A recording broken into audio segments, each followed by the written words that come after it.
Welcome, Wargamers, to another episode of Rules You Get Wrong, here with Mr. Rulebook.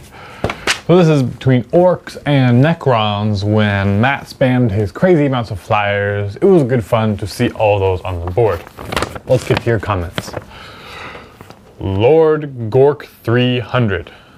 Dan, I want you to see you play a pure Speed Freak army. That would be so cool in 6. Oh, it's coming. This. Also mysterious... Did I start? Nope. A mysterious objective roll of 4. A targeting relay. Lets a unit controlling any objective reroll fail. Hits the rolls 1 when shooting. If you rolled a 3, then it would have been Skyfire.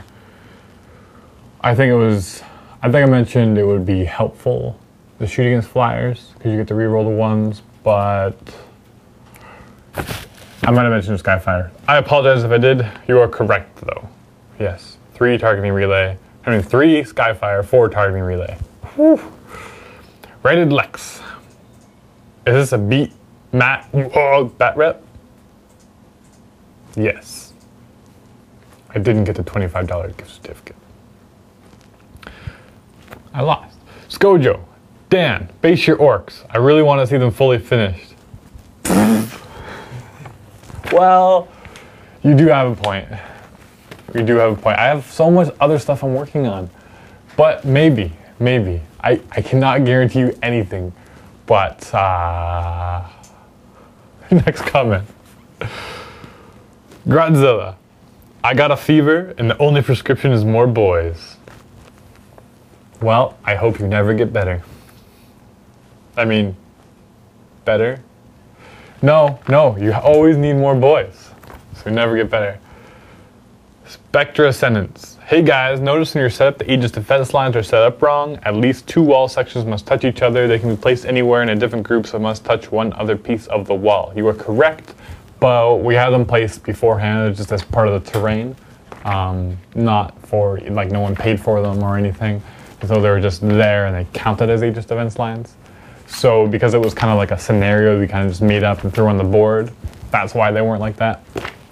But you are correct. When you do purchase them, they don't all have to be connected to each other, but yeah, one has to at least be in contact with one other. And so you can do them in sets of 2 or 3 or whatever you want, but they always have to be touching at least one other piece. But it didn't apply in this game. Fiflok. You can't shoot to flyer with Death Ray. Well, you are one of the many people who were part of this crazy discussion, and I think Matt also filmed a little rules debates video that'll come up soon, or maybe it already has come up, and lots of things, but as of right now at Mini Wargaming, this is how we're ruling it. No, because now, okay, for example, the Blood Angels also have like that Blood Lance that has a line, and that obviously can't shoot flyers, right? And then the Death Ray obviously can't shoot flyers, but then because flyers have the special rules, they can shoot Skyfire. If you're shooting Skyfire, you don't need to shoot snapshots at flyers. You can just shoot at them normally. So if you draw a line and you hit something normally, then you just hit it. The problem is when it says shots are resolved to snapshots, and so you either choose Skyfire and you only hit flyers, or you choose the ground, like normal shooting, and you only hit ground targets, no matter if you crisscross over flyers or not. So that's how we're ruling it. That's the way it makes the most sense to Matt and I, and Dave. So if GW decides to release something different, then great, because it's still not that very clear, but that's the way we're playing it thus far, because that's the way it makes the most sense to us.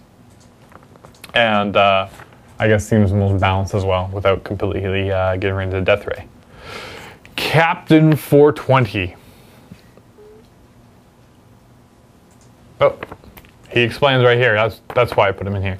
Flyers can choose whether or not to use the Skyfire special rule at the start of each shooting phase. They don't have to use the Skyfire special rule, but if they do, all weapons they fire that turn are treated as having the Skyfire special rule. Page 81. Thank you, Captain, for that. Rabbit.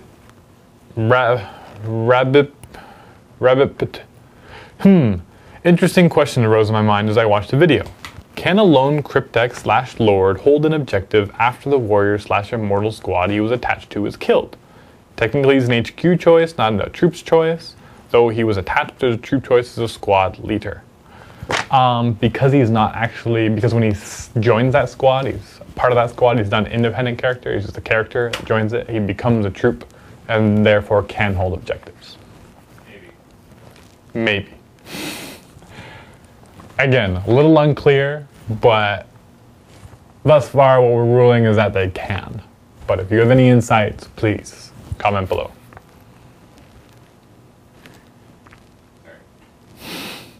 Matt's speaking in my ear from across the room. It's fun. Okay, moving on. Now I don't even remember where I was. Aha, Vendetta. Where it's V3-3-T. Correct me if I'm wrong, but didn't Matt have more than half his units in reserve? Isn't that illegal? Normally yes, but I don't have the page number on me, but it says that units that are mandatory in reserve don't count towards that 50% limit. Okay, so if you're taking a unit of guys with a dedicated transport as a flyer, they are all mandatory in reserves. They have to start in reserves. And so you take everyone that's mandatory in reserves and you put them aside. Then you take the rest of your army and then only up to half, rounded up, of those guys you can have in reserve. And so actually, he had 100% of his army on the board because the rest were mandatory in reserve. So that's how that works. But good catch. I actually didn't even know that until you commented on it and I looked it up. And so it's all over the rule book. Mostly in reserves and deep striking. But it's all there.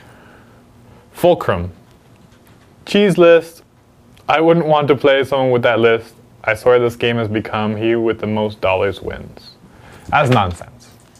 Because Grey Knight cheese list didn't require much money at all. You only had like 10 models and you had 2,000 point lists and it was required as cheese. So that's like, you're saving money to have cheese. You see? So, and no, I don't think it was complete cheese. It was just, it's kind of like the meta game with flyers. We just don't know how to deal with them as much yet.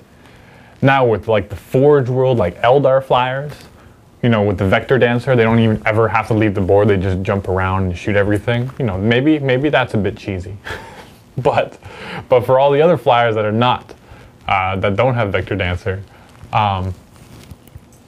you have to fly off the board. And so you only get 2 to 3 turns of actual shooting in out of the 5 rounds of combat. And so if you just spam ground troops and you take out all the ground troops, that might be a way to counter them. Because a death ray is awesome, but death ray is awesome is killing elite units and vehicles. But if you don't have many vehicles or elite units, most they can take down is maybe like, 6, 7 boys, and then of course all the Tesla cannons too. But I don't know. I think there might, maybe not an easy way, but there's definitely an answer. You just got to figure it out. That's the proper way to think in 40K. Instead of saying, oh, it's cheese, I'll never be able to deal with it, is try to think, okay, what can I do? Put the responsibility on yourself to be able to figure it out without cheesing yourself. And you'll have a lot of fun, actually. Killed by Bean, 1, 2, 3. Dan the Ghost Arc should have exploded because it's open topped, +1. Power Claw is AP 2, another +1. And you roll a 4. 4 plus 2 equals 6. Explosion. Thank you for that math, because I struggle with math sometimes. The simple stuff. If you complicated math, I got it. It's fine. But you are correct. 4 plus 2 equals 6. Whew, I can get through this. But yes, you're correct. I keep on forgetting that the Power Claw is AP 2, and so you get another +1 to the chart. Because that's new, but that's pretty awesome. Get 6 squads of maxed Ludas, that should stop those pesky Necron flyers. Well, maybe not. Because the thing about Ludas is that they're just like boys, so unless they're in cover, like in ruins, you need a lot of ruins to get full 6 squads of Ludas. And flyers can almost always shoot anywhere on the board when they come in. And so if 6 flyers come in, they kill 6 squads of Ludas. And then they fly around killing everything else because nothing can kill them. See what I mean? So it's difficult, but Ludas are good against flyers though. Save your sorrows. The Lord doesn't get +1 toughness for a chariot, it gets +1 to his armor save. You are correct. Chuba98. Great, bat rep, love the Necron flyer list. Matt should keep the same list and let Dan tailor a list to beat Matt. Rematch.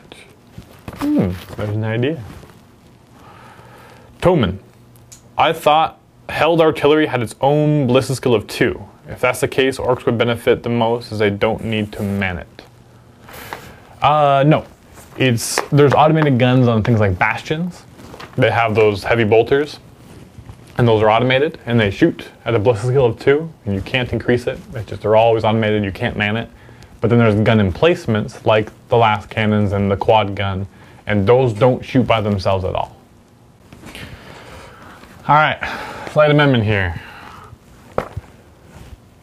Emplace weapons on buildings and emplace weapons on the Aegis defense lines are different. One's battlefield debris, which I stated just now, and the other ones are if you are occupying the building. Okay, so if you're occupying the building, then a model can shoot one of the weapons instead of it automated firing. So the last cannon on top of the bastion, if I occupy the building, then yes, it would auto fire, but at the closest unit, no matter what, at the ballistic skill 2. But also you have to occupy. If you're on the battlements, you're not occupying the building. You have to be inside the building to be able to shoot it. So in this particular case, in our game, no difference whatsoever. We did it 100% correctly. There's no other way to do it. Because there's no point in having Ludas inside the building, because it's just a few fire points, not worth it. And so that's what happened there. And so just remember, if it's a building, including the heavy bolters, you can shoot them instead of the regular guys by sacrificing your shooting. If you occupy it, if you're inside the building, if you're on the battlements, as normal. Ooh, that begs the answer. Can you manually fire the gun emplacements on top of the battlements then? Technically, rules is written, tournament. I don't even know if you're allowed to bring bastions to tournaments. Seems weird, but I guess you could.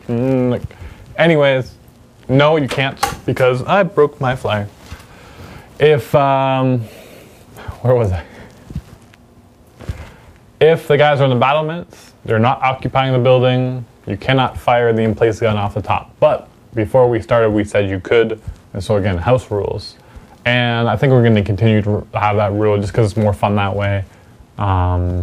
And it really only benefits like Space Marine squads that are really low in numbers to be able to shoot those things compared to other squads of Xenos, which Mini Wargaming loves and adores.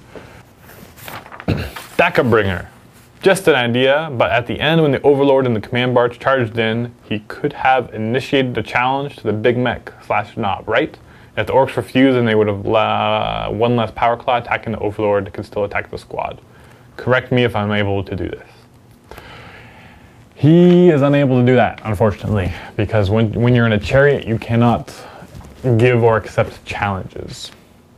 Because you're in a chariot. You're like holding reins, and well, you're in a command barge, so it's like little orbs in your hands, or, you know, there's not very many chariots, but you know what I'm saying.